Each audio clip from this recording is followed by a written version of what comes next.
Qualified, professional, and compassionate doctors talking real solutions to real health problems.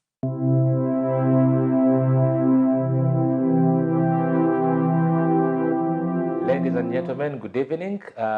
It's Dr. Joseph Gavin Nyanzi, your host tonight on the week's health favorite show, that is the Doctalk show, coming to you live by the sponsorship of National Medical Stores and Cameline Men's Collection. For all your jackets, for all your suits, ties and shirts, Cameline's Men's Collection are making this show available to you this evening. And we are here to talk health because we know health is your wealth. And we are live on our YouTube channel. Please subscribe, The Doctalk Show, as well as on our Facebook channel, The Doctalk Show. Share the link, and if you have any questions along the way, leave them in the comment section below, and we will be getting back to you. And tonight in studio with me is a gentleman, Mr. Isaac Odongo. Mr. Isaac Odongo is the Programs Officer with the Spina Bifida and Hydrocephalus Association of Uganda. He's an occupational therapist as well as a public health specialist. Isaac, welcome to the studio tonight. Thank you, Dr. Joseph, and a good evening, viewers. You're most welcome to our program. Yes, just like you've already heard from the name of the association, tonight there are two particular conditions we're going to talk about. I know for some of you this may sound like Japanese, but to many of our viewers probably you've heard about Spina Bifida and Hydrocephalus. And Isaac is in the studio tonight to tell us exactly how big is or how small is this problem in our country. Isaac, tell us about this association. Yes, Spina Bifida and Hydrocephalus Association is an umbrella organization that works with all the organizations that are working with children who've had Spina Bifida and Hydrocephalus in the country. Our work is to ensure that we contribute to improve the quality of lives of the children, persons with Spina Bifida and Hydrocephalus, and their families. Okay. And we also focus into reducing the incidence of these neurotube defects. Yes. You've talked about neurotube defects. Yes. Maybe actually pick it up from there. What is Spina Bifida? And what are the myths around Spina Bifida? Sure. Yeah, like Doctor mentioned earlier, it may sound Japanese, but this is now a little medical, but it's the English in medical terms. Spina Bifida, if I may break it down into a common English word, it means a cleft of the spine. Cleft of the spine. That means that back part of your back. Yes. That runs down from the neck to the tail. Your hip is called the spine.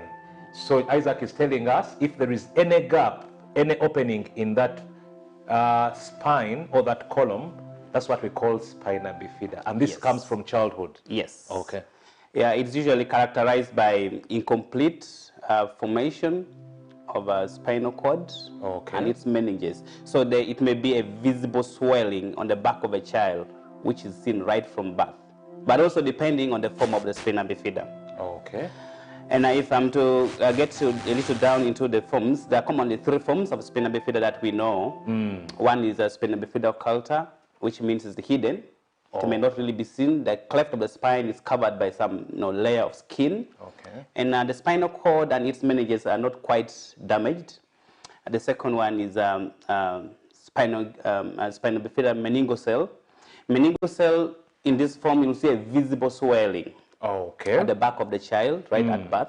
Okay. And then I have what one called myelomeningocele, which is characterized by displacement of the spinal cord, its meninges, and the nerve roots sometimes are damaged. Okay. So sometimes it breaks open right at birth. In summary, Spina Bifida is damage to the spinal cord. Exactly. Any myths associated with Spina Bifida? Yeah, like it happens right, from the time of conception, the first trimester, that is the first 28 days of pregnancy. This malformation occurs, and therefore, outside there, people associate it with unknown factors, Okay. which therefore they call it different names. And people believe it is a curse, people believe it is a disgrace to the family, you know, and they associate it to, like in most cases, men think that women who have given birth to this kind of children, it's as a result of punishment for the evil deeds. So is Spina Bifida different from Hydrocephalus? Yes, the marked difference between Spina Bifida and Hydrocephalus. Like we said, Spina Bifida is the cleft of the spine. Okay. And that occurs along the spine column. But Hydrocephalus is that accumulation of water in the brain, which is characterized by increased pressure within the brain. So Hydrocephalus happens in the brain? In the brain. Spina Bifida happens along the back column, along the back column. Exactly. Okay. So what are the causes of these two defects? Yes, these defects, there are a number of factors. Okay. But a commonly known factor which contribute to significant percentage from 63 up to 70, about 70%, is due to insufficient intake of folic acid. Insufficient intake of folic acid by the mother? By the mother. Okay. Is it only during the time of birth or even before, sorry, during the time of pregnancy or even before the mother gets pregnant? I break it down a little there. Okay, okay.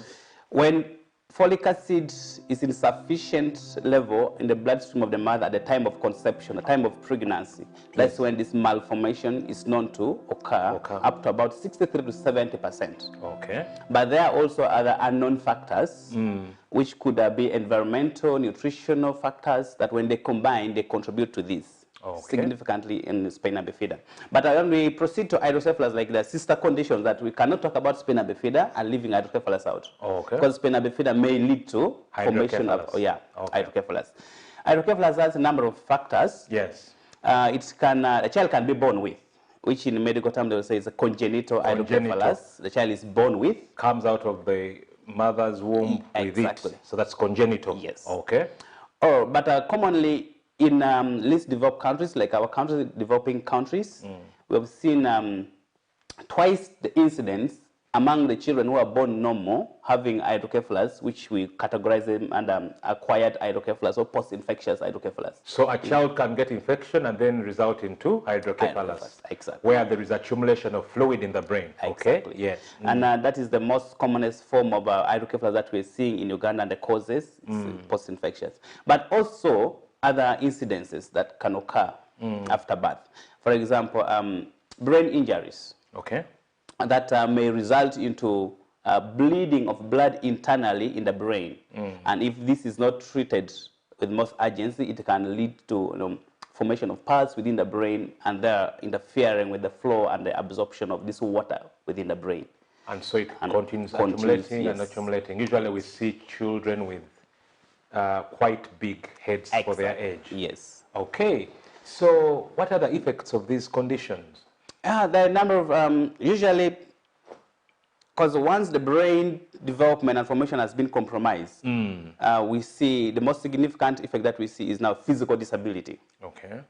But I don't want to start with physical disability because if not treated early enough, can cause death. If either of them are not treated early enough, the child can pass away. Oh, okay. But then if they receive the surgery at appropriate time, and then they went series of rehabilitation services, this level of damage can be minimized. The level of physical disability that results as a result of these two conditions can really be minimal. Because the statistics we have show that the incidence of Spina Bifida globally is 1 in 1,000 live births. Yeah. So if you are to bring it closer home to Uganda, we have about 42 million. That means for every, could having over 42,000 children with Spina Bifida. And I've learned that your association for the last 5 years has attended to about 12,000 children of Spina Bifida and hydrocephalus. So the problem actually is real and big amidst us. Doctor and the viewers out there, the problem of these two conditions is really bigger than what we can imagine. Okay. That data was quoted universally. But then when we look at the incidence in Uganda, where we're seeing more than 50%, close to 60% of children with hydrocephalus, they have post-infectious form of hydrocephalus. That means it's way beyond the data that is quoted, like 1 in 1,000 births are born with. If 1 in 1,000 births are born with, Isaac, then again, we say yes. First hold it there. We're going to take a break. Sure. And we'll be back in a moment to pick it up from where you've ended. Yes. Those that have just joined us, it's the Doctalk Show on Facebook and on YouTube. We are going live. Share the link with your friends. Invite them to subscribe to our channels for this very wonderful information. We are taking a break and we'll be back in a moment. The Ministry of Health informs the general public that amidst the difficult times of the pandemic, routine immunization for all children under 5, those eligible for HPV vaccines, and women of childbearing age is still going on in all our health facilities. Parents and caregivers, take all your children for immunization as per their schedule. All vaccines are safe, effective, and free. Remember to observe the COVID-19 prevention measures as you go for immunization services. Wear a mask properly, cover your mouth and nose. Wash your hands regularly with soap and clean water or use an alcohol-based sanitizer.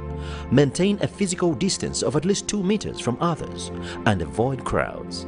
This message is from the Ministry of Health with support from partners. You are watching the Doctalk Show.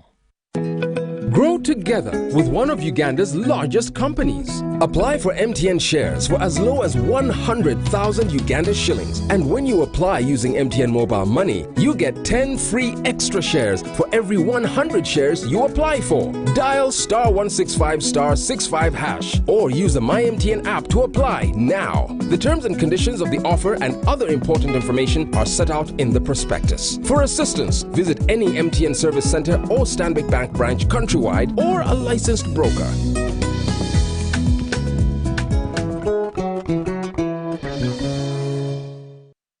You are watching the Doctalk Show. Thank you so much. It's Dr. Joseph Gavin Nyanzi, your host. For those that are joining us, we are already on the road with our week's favorite talk show, the Doctalk Show. Share the link with your friends and leave any questions right below in the comment section on YouTube and on Facebook. Let us empower one another. Share the link with your family and friends, and let's get to know this information that is quite critical. Before we broke off, Isaac, you are telling us about the incidence of hydrocephalus and spina bifida in Uganda. Please continue. Yes. The incidence of spina bifida and hydrocephalus in Uganda is quite huge because, like I said, we have seen that the incidences of post-infectious hydrocephalus is as twice observed in our country as the overall incidence. So most kids get hydrocephalus after they get an infection. After they didn't have it at the beginning. They did not have it at the beginning, and after birth, something happens, and then it develops. And then this water starts accumulating in the brain abnormally. Okay. Which one of the causes, I said, bleeding within the brain. Okay. A child could get exposed to traumatic event. Trauma. Trauma that leads to bleeding internally. Okay. Infection child can get, but also we have seen more often among the children who are born prematurely, the premature babies. Okay. And the premature babies are more prone. They are predisposed to hydrocephalus than any other children. Okay.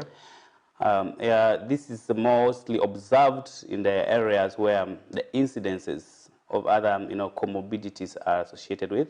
Like, for example, the incidences, the areas with the high incidences of malaria in pregnancy, leading to premature deliveries. And now, when these children are not taken critical care at that moment, certain things does not really go well with them, and they accumulate the water in the brain. Okay. We have also seen causes associated with bacterial meningitis.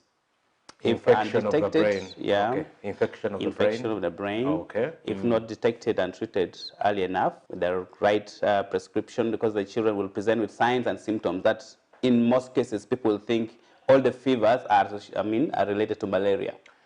So, and yes. How can one No, because usually when we see children with big heads, Yes. that is usually at the latter stage. Yes. So how can somebody know earlier on? What does somebody need to know that probably maybe my kid may be predisposed to hydrocephalus? Sure. Yeah, I think clinically, children who are accumulating abnormal cerebrospinal fluids in the brain, or the water is getting accumulated in the brain, causing significant rise in the pressure, they present with a lot of irritability.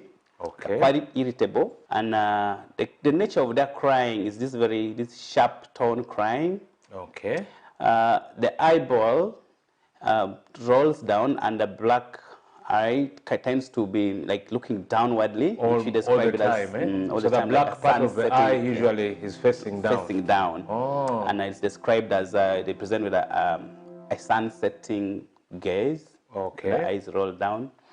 The ventricle, the veins at the scapula, these veins on the head sometimes are quite dilated. So they are very you see, prominent. prominent veins on the scalp. So when a mother or a father sees this, they should seek help. Seek help as from soon us. as possible. Yeah. And also other visible thing is there's this soft spot on the head, the fontanelles. Here in the middle of the head. Yeah. Okay. Usually the anterior one, which is commonly seen by At the anyone. front. Yeah. You see it starts swelling abnormally with a lot, Okay. which is tense, not soft, and it really doesn't palpate well. So when we So see those are the these- some signs of that the when you signs, see some of these signs, you need to run to hospital for help. Yeah.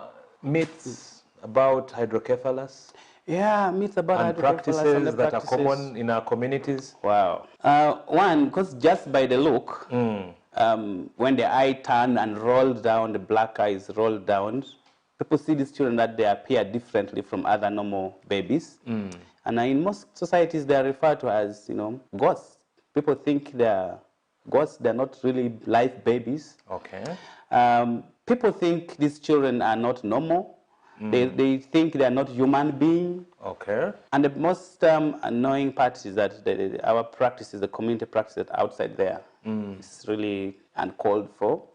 In the families where you have such a child in the home, you find they are always isolated. Oh. They're locked indoor. They're not exposed to the neighbors to get to know. Worst of all, the practices varies from region. Okay.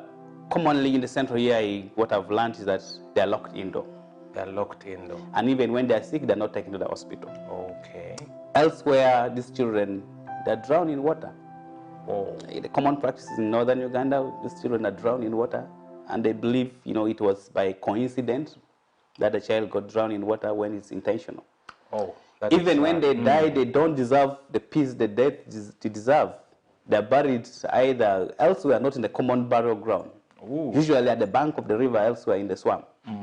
So the practices out there is really uncalled for. It's uncalled for. Yes. But And, actually, you're here to tell Ugandans that this condition actually happens, it can happen, and there is a remedy for this condition. Exactly. Okay.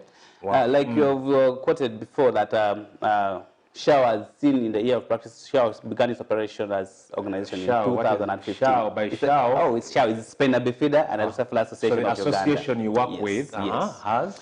Yes, association came into existence because of those practices to help inform the people in the community that these children can be treated, their treatment available, the services are available once they have been identified early enough, and then they underwent the series of treatment, which the first treatment is to really see if they will need neurosurgeon to see them, and after the surgery, they have to go series of rehabilitation, which have the services available in Uganda. In Uganda. Yes. So you say as an association you've attended how many kids since your inception? 12,000 children in Uganda. In Uganda. Wow. And this is just by one association. Okay. And yet, there are those ones who have not yet come into contact with us, that when they receive surgeries, they go back home and they get lost for follow-up. And in most cases, the family give up on them. Okay. Yeah. So that means the problem actually is real and present with us. Real and present. It's in the And what volume. you're telling the Ugandans watching us this evening is that it's not an abomination to have a child. Yes. In case you get a child with these conditions, there are places where this child can be attended to, and the child recovers, and the child get onto their normal path like all other children. And then you're also going to tell Ugandans, how do you avoid this? Yeah, like we said commonly that the non-causative factor of this common neurotube defect, Spina Bifida Hydrocephalus, it's lack of folic acid in the bloodstream of mother at the time of pregnancy, which unfortunately I said it happens within the first 28 days of pregnancy. 28 days. Yes. So how does the mother get folic acid? Folic acid is a common tablet which is available over the counter in all the pharmacies. It's available in all the health facilities in the country. Okay. The Ministry of Health has taken the initiative of also enrolling girls, all menstruating girls. I think the project is being piloted in 15 districts in Uganda, school-going girls, that they should start taking folic acid in advance. Wow. And what we advocate for is that all ladies within the age of childbearing should start taking folic acid. Folic acid. And as part of family planning, as you plan, because people have also, I think, misinterpreted the concept of family planning. People only think of avoiding getting pregnant. But how do you plan to become pregnant? Become pregnant. So we always advocate that mothers who are intending, the couples, not only mothers, Husband and wife. Yes, husband and a wife, start taking folic acid 3 months prior to the time you think you want to get pregnant. Okay. So that by that time when you're getting pregnant, you are very sure that the baby or the fetus that's going to develop inside your womb is going to be safe and healthy. Okay. What other dietary, before you leave the folic acid, dietary, where do we pick folic acid? I know from the green leafy vegetables. Yes, exactly. Dodo, nakati, buga, sukuma wiki, all those green vegetables are very rich. And those that have been watching our show, we've been talking a lot about the dietary, what we need to have on our meals, a balanced diet. So one of them that is a source of folic acid, I think, is the green leafy vegetables. Exactly, doctor, you're right. You mentioned them rightly. All the green vegetables, they're so rich with this nutrient. Because folic acid, when you hear it's folic acid, sometimes people get scared. It's an acid. But this is a combination of vitamins, which we get them from the green vegetables, the fruits, the fresh foods like fresh maize, red beans. Yeah, we can as well, you know, when you can afford some eggs once in a while, the liver. Those are the foods that are so rich in the folates that we encourage that everyone should consume. And yet again, in the society, you'll find they will say that young girls are not supposed to eat eggs. Newly married people do not eat chicken. Wow. There's this also, Sure. Yeah. There's something very important you've said, and that is that these defects happen in the first 28 days of pregnancy. Exactly. So it is important for the women listening to us and partners to these women out there, we need to seek medical care as soon as we realize that we are pregnant. Don't wait for 7 months to go to hospital. It may be too late to help that baby to come out without this defect. We are coming to pause for this segment, but when we come back, we are going to, somebody is joining us in studio who has a testimony about this condition. A testimony that actually you can make it in life, your child can make it in life, even when they have spina bifida or hydrocephalus. We are taking a short break. We will be back in a moment. You are watching the Doctalk Show.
You are watching the Doctalk Show.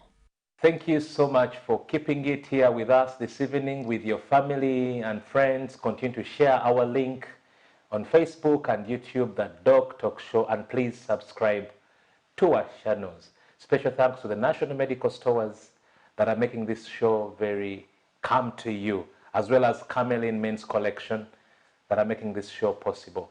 Like I told us before we broke off, that in this particular segment, I'm having a testimony. And here with me is Jacinta. Jacinta, please say hello to our viewers. Good evening, viewers. My name is Nalukenge Jacinta, born with Spina Bifida from Shine, Uganda. You were born with Spina Bifida. That means your spinal cord had a problem. Yes. What was your experience? Please tell us. Tell your story. This is your segment. According to the society or community, many people or I faced exclusion, segregation because of my disability. But towards home or other areas, it wasn't much, but mainly in school. Because at school you find different people, different people from different areas whom you don't know, and they look at you and think, what is this? Mainly even accessibility. Accessibility at our school was very difficult, whereby the way to go to the washrooms was difficult, having ladders from the 6th floor to the 1st floor where the washrooms were. Then you reach to the washrooms incontinent. You go back to class. You were born with Spina Bifida. So from childhood, did you know that you had Spina Bifida? Yes. Okay. And so what problems are associated with Spina Bifida? Problems associated with Spina Bifida, first of all, is incontinence. Incontinence. Yes. Incontinence whereby you are not able to control your bowel movements. That is for stool incontinence. Or you're not able to control your bladder. Urinary incontinence, that means you can't hold your bladder. When urine comes, it just goes through. Yes. When poo-poo comes, it just goes through. That's what it means, okay? Yeah, please tell us. But the far have gone through our trainings and rehabilitations, they have taught us how to manage ourselves. Mostly Shine Uganda and Show Uganda has put a much hand to see that we can manage ourselves. We can sit with big people without being excluded, segregated, because nobody wants to sit with somebody smelling or having a bad odor. You have to be smelling well. So they have taught us to manage ourselves. So you're saying that Spina Bifida and the Hydrocephalus Association of Uganda has given you an opportunity to, there are people that train you on how you can control your bladder, how you can control passing of stool. Yes. And then also there's an association called Shine Uganda. Yes. Okay. Through that, and even you have partners like Cure Uganda and Katalemwa. Mostly the reviews, we get them from Cure and Katalemwa because they are the main partners. As you see, the stakeholders, the hospitals, they refer you to that hospital, getting treatment and other associated assistives to the condition. That means that a number of other children, your age mates, that have a similar problem. Yes. And through these facilities, actually, somebody can be helped. Yes. Okay. What are you telling the people out there? When your child has got Spina Bifida, it's not the end of the world. Is that the message you're telling the viewers? I encourage all our dear viewers that Spina Bifida, it's a condition. It can be managed. So I encourage you to not neglect your children because they have Spina Bifida. Some people lock their children at home. They go out parties, paying visits, and they leave them at home. It's wrong. We also want to get out of home. We are also people like them. We need better services, mostly effective service delivery concerning health, education, and others. Even at jobs, people think if they see that you're having Spina Bifida, who is this who has come to ask for a job? Also, we have a right to that. I encourage all people having disabilities watching me to go and research on the CRPD, CRPD is Convention on Rights of Persons Living with Disability. Wow. Mostly, your main focus consider Article 24, Article 25 and 26, and Article 27. Article 24 says, a right to education without exclusion and discrimination. Article 25 and 26 says, a right to good health care without exclusion and discrimination. Article 26 says, a right to be employed without exclusion and discrimination. That's my message. This is very, very touching, encouraging, challenging, and motivating. Every one of the children born in Uganda and in the world, they have a right to education, they have a right to family, they have a right to, when they are of age, to employment. Yes, Isaac. Something for Jacinta. Have you heard the story of Jacinta? Yeah, Jacinta is one of our powerful youths that has really accepted herself first of all. Okay. Because that is our major focus, to empower the youths, to assist the children and the families who have had these challenges to have a better quality of life. It's indeed, Spina Bifida is associated with a lot more complications and the challenges out there. Yeah. Jacinta has mentioned too. She has mentioned stool incontinence and urinary incontinence. And urinary incontinence. If I may take you back to some literature which was published that children with Spina Bifida does not see their 5th birthdays. That meaning they do not survive beyond the 5 years, which is not true. So Jacinta is today telling us someone can live longer as long as there is appropriate care. I'm 17 years old. Wow, 17 12 years old. on top of the 5 years that people think children with Spina Bifida do not surpass that. But all this, it was due to gaps in medical research and social practices, because you cannot do purely medicine and science neglecting the social element of care, which was the factor that would lead to death of the children below age of 5 years. Most common complication among children with Spina Bifida is I would say the renal system, the system that filters urine. They get malfunctions, and once you're not able to pass the urine, you're not able to cleanse your body, you then have to be taken for, once the kidney has got problem because of the Spina Bifida complications, that is the passport now to hell. I wouldn't say to death, because you will die a miserable death. And yet, socially, some of these things can be addressed. Like what Jacinta has talked about, social continence. If the condition has now made someone not being continent, not able to control urine and bowel, we have the social science now, not pure science, but that's social, to train them and introduce system that they can use so that they are socially continent, like Jacinta. They can sit with us and you don't really detect that they have such big problems. Wow. And then the issue of accessibility is, yes, it's still a big problem. Whereas, cognizant that the government of Uganda is really putting everything in place. We have good, national, international tools, instruments, like she has mentioned about the Convention of Rights of Persons with Disability. Wow. Uganda ratified to that. But when it comes to the issue of accessibility in our schools, our hospitals, and our social places, really, we find there's a lot of challenges. Yeah. It is something that we really call everyone to action, that we see that our children and every person with disability are catered for in whatever aspect of life. Amazing. Jacinta, what are you passionate about? Do you have hobbies? Yes, I have hobbies. I like singing. Okay. I like listening to music. I like sharing my life experience with others. And I like teaching people to know about Spina Bifida Hydrocephalus. Awesome. You are the ambassador. You said you're in senior FOVAC. What next with school? I'm going for nursing. I applied in Uraga Hospital. Amazing. And you are the story that actually having Spina Bifida or hydrocephalus is not the end of the world. You can still come out of it and fight on and actually live on to have a life that is impactful to the rest of the world.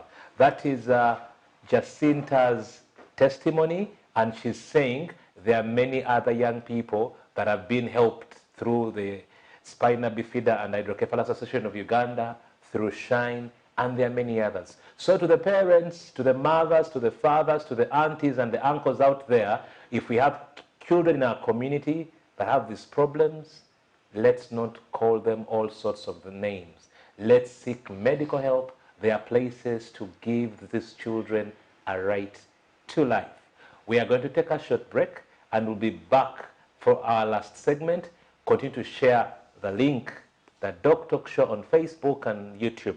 The Ministry of Health informs the general public that during this COVID-19 pandemic, we should not forget to take our children for immunization. Parents and caregivers are reminded that the immunization services are still accessible at all government health facilities. Please take your child for immunization on time. All vaccines are safe, effective, and free.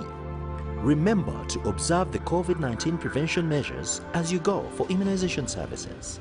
Wear a mask properly, covering your mouth and nose. Wash your hands regularly with soap and clean water or use an alcohol-based sanitizer.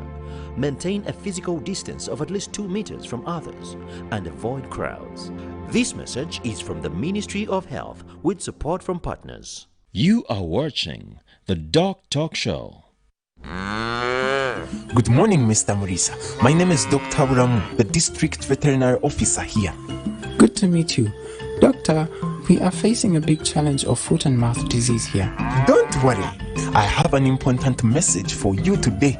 Foot and mouth disease is causing a serious impact on your livelihoods, but it can be stopped. You as a farmer has the biggest role to play to ensure your livestock remains healthy. Your animals are your livelihood, and so you need to take every action possible to guard your business, your livelihood, and your family. Animal quarantines fuel poverty, and they will continue if we do not protect our farms from such infections, what we vets call farm biosecurity. The government is doing everything possible to control animal diseases, especially FMD, but needs your help, Mr. Murisa. Healthy animals are more productive and will open better and higher value markets for you nationally, regionally, and for international exports. The foundation for better animal health is to ensure your livestock are fed and watered well. Your animals will grow and not suffer from less disease if you also provide supplementary feeding. You need to feed your livestock on silage, hay, and forage instead of complete free range that exposes them to diseases. Increased production of your livestock will mean better household incomes, well-nourished animals, high productivity, and a health herd. This message is brought to you by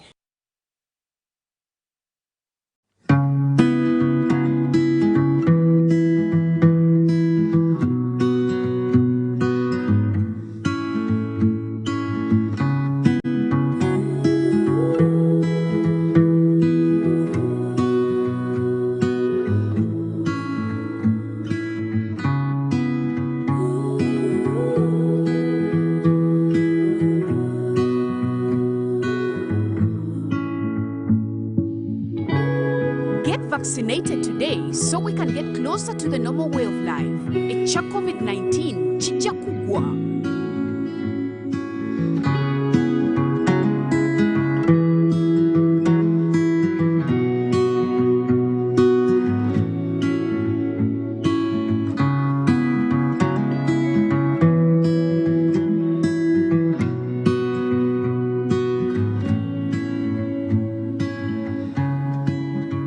You are watching the Doctalk Show. Thank you for keeping it here with us. And we've been talking Spina Bifida and Hydrocephalus. And I'm very sure there's been a lot of information that you've picked and that you're going to share with your community to empower them. Yeah, you know the story of the Dead Sea? You know why they say the Dead Sea is dead? Because it has no outlets. All it receives, it keeps to itself. So please don't keep this information with you. Go and use your WhatsApp groups, use your Facebook page to empower the community around you. Isaac. Yes. Yeah, you've been telling us about Spina Bifida. Treatment. How do we treat? Where do we go for treatment? Does somebody go to a hospital? Yes. So how do we manage Spina Bifida? Spina Bifida and Hydrocephalus. Yes, we talk about them concurrently. But primarily, let's start with Spina Bifida. Treatment, the primary treatment is, first of all, repair of that open back. Okay. So that the child is not predisposed to other infections. So that is done in a Yes, hospital? it's done in a hospital by a neurosurgeon. Okay. Yes. Yeah, talking about the treatment still, yeah, sometimes people believe getting neurosurgeon is very difficult, but we have very dedicated, I think the amazing medical group of people that I've ever worked with is the neurosurgeons. Okay. Dedicated and passionate about their work. We have QA Children's Hospital that are doing amazing in surgery. That is in Mbale? In Mbale. Okay. And by the of recent, they've started doing free surgery, free. You just need to transport yourself with one cloth that you've worn. You reach the hospital, they'll take care of you, feeding and treatment, everything is free of charge. Okay. We have Mlago National Referral Hospital, it's doing amazing work in surgeries. Okay. Other treatment now have to follow, a prompt follow-up to make sure that nothing does not go wrong. Okay. And then talking about the social issues now, the continence and then the pressure wounds, that these children are more prone to getting pressure wounds because of loss of the sensation due to damage to the spinal cords and the nerves. Really, we have to take good care of the children so that they don't get pressure wounds. Because once they've got pressure wounds, it's very difficult to manage.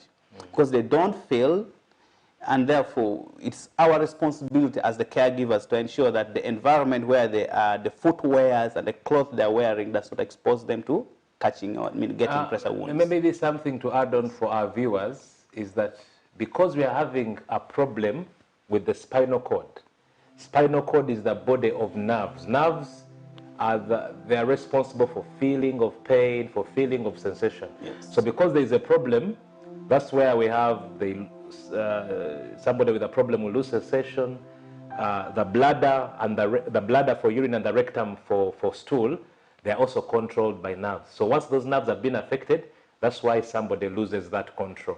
So Isaac is mentioning that actually for these our children who may have this problem, we need to take care of their footwear because sensation may be lost. He may stop on something sharp and they will not feel it. Yes. Yes, sure. Yes. Those are the primary, treatment that we need to have to make sure that we follow that protocol. And then finally, phase of rehabilitation. Phase of rehabilitation. Yes. Because once the surgery is done, follow-up is being done and it has really healed, now we have to go for rehabilitation. Okay. Because the surgery without rehabilitation, you really, yes, the child may survive, but with a very severe level of disability. Oh, yes. And that becomes... So rehabilitation helps them to get out of the disability. Exactly, and live independent life. Wow. And we encourage that parents have to really make sure they follow the rehabilitation services. We have the services around the country. Mostly, I would say, by the structure, all the referral hospitals, they have rehabilitation department. Okay. And that is what we still have to, we still call government to action on that, that the rehabilitation services have to really be, supported. So that these people who live down in the villages, in the districts, they can access these services from within their community. Wow. Yes. Jacinta, say something in that direction. According to me, I just want to emphasize all people seeing me. Yeah. I have my sisters and brothers because we're a family. Okay. We have doctors, we have journalists, we have teachers, we have lawyers. Wow. So what I encourage all other members seeing us or having other disabilities, strive more, because people may look at you and judge you by how you look, but don't give them a deaf ear. Yes. Don't listen to them. You just strive more and more to achieve. Wow. Yes. Oh, this is very exciting. I want to go back and be 18, So it is possible. What Jacinta is telling every young person out there, you can make it. It is possible. The sky is not a limit. It is a stepping stone. Do not look down on yourself. Wake up in the morning and believe that you can be the best you can be in this world. Isaac, I have heard of 25th October every year. What's that day? Yes, 25th October. It's the day that World Health Organization welcomed it through the Federation of Spina Bifida and Hydrocephalus to be a date that the entire world comes together to know more about Spina Bifida Hydrocephalus, to commemorate, to share the advances in medicine, the progress that has been made, that has changed the story, like the story of Jacinta we're hearing today. Wow. And to call government to action where we see there is still gaps. Okay. And also to invite other partners. Like for this year's commemoration in Uganda, we've chosen a theme that we have to really, we're looking at strengthening, stakeholders' collaboration to ensure effective delivery. Because we know there are very many players who have really been into, seeing that our health system in Uganda is strengthened, the community are supported and they are developed, but sometimes you will see there's still gap in coordination. So we've chosen that theme to help commemorate the World Spina Bifida Day, that we really want to look at the world where everyone thrives equally. Children and persons with disability, their rights, and they get the treatment they deserve. Their rights are respected. They're given equal opportunities in the family, schools, community, at the workplaces. Okay. It's the reason we have to, on this day, meet together with different stakeholders and share more. Oh, okay. Are you going to have celebrations anywhere? I wouldn't say it's a celebration, but it's a get-together to commemorate. That's it's not really a celebration. Are you going to come, like, together somewhere? At the moment, there are regional activities that is ongoing throughout the region in the country where we operate. We are entirely, would say we're in the entire country. We have Western Association, we have the Central Group, we have the Eastern and the Northern region. So the youth like Jacinta, they're in the community trying to sensitize people, showing people their ability and the potential. Wow.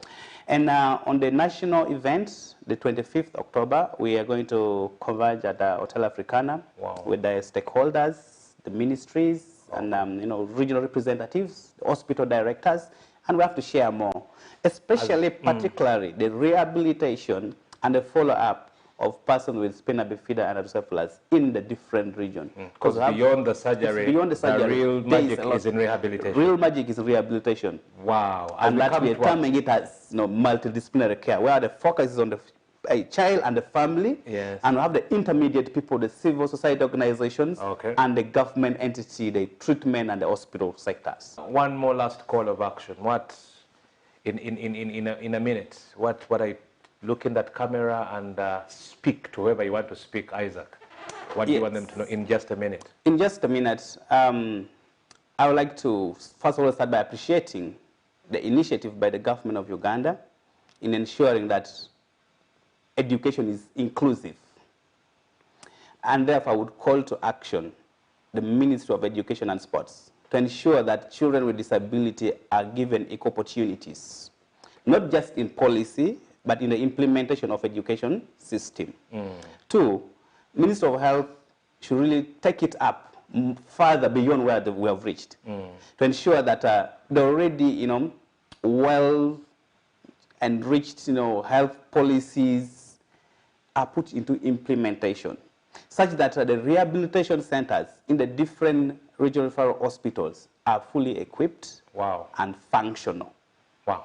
And then other social, in the social, in the community development aspect of it.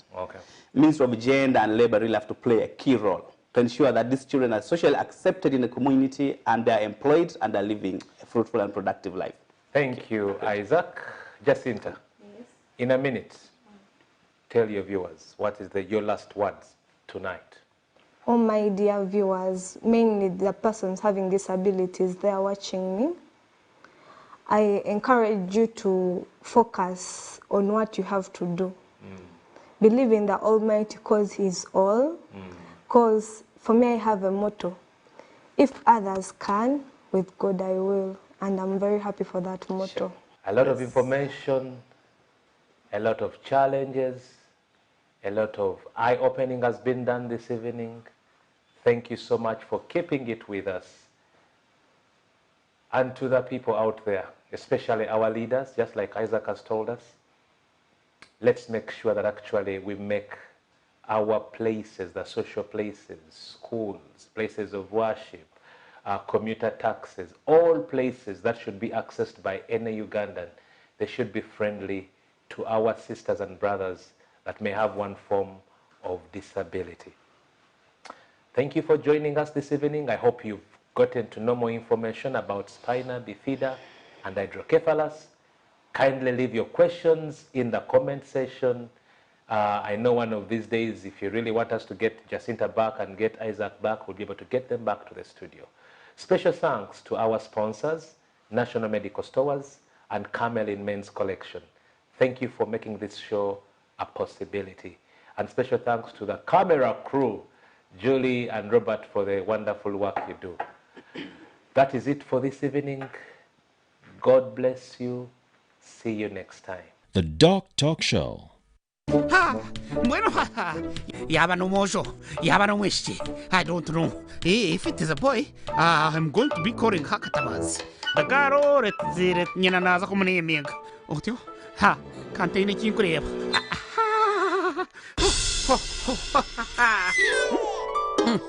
Ay, ay, ay, ay! Riama katutumto. Ay, ay, ay. Raswazara musyo. Otio. He had no again. Sleep like a baby at home. Yeah. Thank you. Katoto. Hold on. What about immunization? No. Nga. Immunization bossy. Entuza kuchikoro wanji. Katoto, your son is a citizen of Uganda now. Atogo no mwana witu. Our government has assured that all these essential vaccines, they are free. To us, you mean immunization is free? Yes. So we have made sure that there are several health center units where you can take Katabazi and he gets essential vaccines. Before Katabazi reaches the age of 13, he will need to receive immunity against polio. Polio? Ha! Whooping cough. Tetanus, measles. Yamawe, measles, hepatitis, influenza. No. The government will even support you by giving you free mosquito nets to help fight against malaria. Yes. Amuremora down the corner. Yeah, yatunga immunization.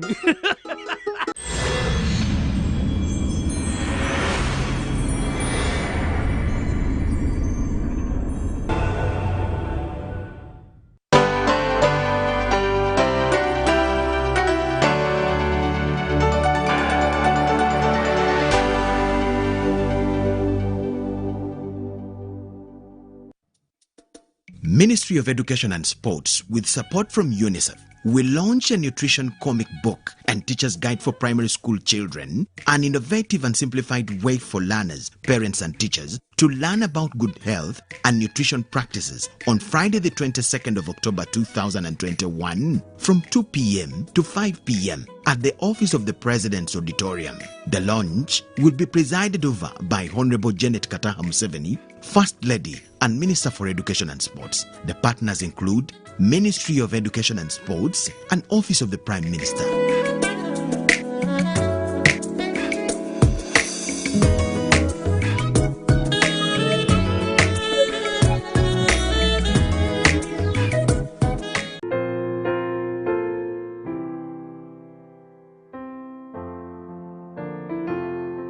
The greatest comfort following the demise of Lieutenant General Paul Lokech was the expression of sympathy and love conveyed to us, his bereaved family, in many ways.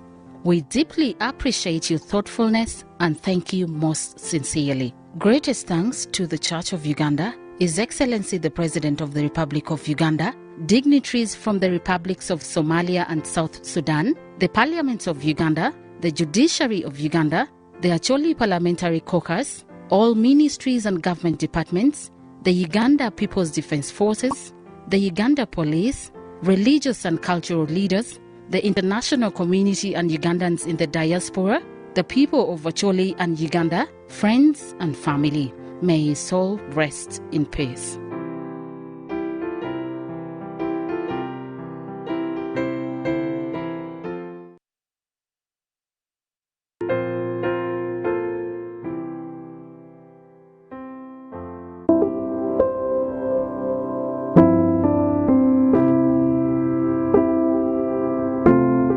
the family of the late Bishop Festo and the late Canon Merabuchi Venjere, with great sorrow announces the death of Hope